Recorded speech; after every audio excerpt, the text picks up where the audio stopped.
inside the Global Compact is that it's a public message, both locally and internationally, about the kind of bank that we want to be, the standards that we want to adhere to, and the governance that underlies everything that we do. And why is that important? It's important because it gives us gravitas, it gives us credibility. It allows the stakeholders who have made investments in us, EIB, I would like to present the certificate. It reassures them about the kind of bank that we're trying to build. What does this mean to the SME sector? Now, you have to start off that we're a wholesale bank, which means that we work in partnership with existing banks. And so our main focus is to provide loans to the banks that they can then provide to local businesses. By adopting this charter and adopting this compact, we influence and work with our PFIs to ensure that the loans that we give out are not only in terms of growth, but also in terms of sustainability. And sustainability works two ways. It works in terms of making sure that the governance that we expect, not just from our PFIs, is also applied to the SMEs. And what does that mean in practical terms? We believe that a local business that is to grow also has to apply strong governance measures. They have to sign up to get a TIN. They have to make sure that they're paying their taxes. They have to make sure they're repaying their loans. And we have to make sure that we're giving them all the help that they require in order to have that validation and that governance. Well, I think that the goals of the Global Compact Network in Ghana and that of the government align in several areas.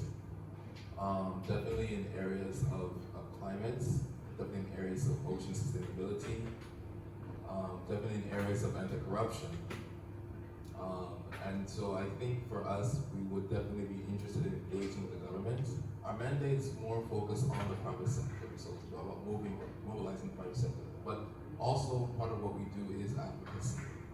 So definitely we will reach out to the government. We actually have met with the SEG's unit, Office of the President, for a bit more insight on government priorities in Ghana. So we will also align with the government on what those sustainability objectives are. When it comes to policy and laws, we will assist when asked.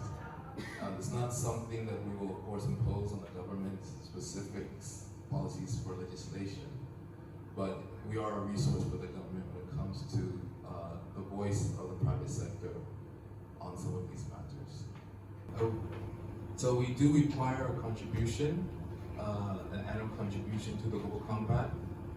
These contributions go to support the work of the Global Compact, as well as provide programs and training and tools for companies.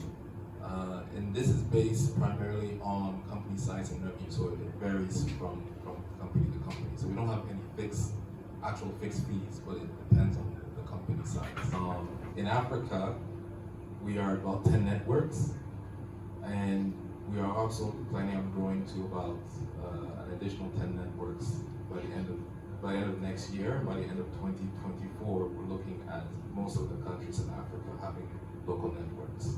A lot of times, some of these things like CSR, and I even hear it in the media a lot, there seems to be a difference between doing business and then corporate social responsibility or corporate social investment. But they're actually all one and the same. What we do in the Global Compact is we're asking companies to align their strategies, their business and operations. Let that be enshrined in the vision statement, in the objectives and so forth of the company, that this is how we will do business.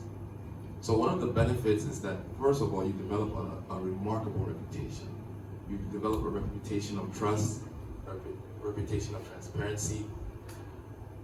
For brand enhancements, and so forth. And it's not just in Ghana, it's all over the world. We have companies that have won recognition, they have won contracts because of the trust in the You Global Compact brand. Not just here in Ghana, but also abroad.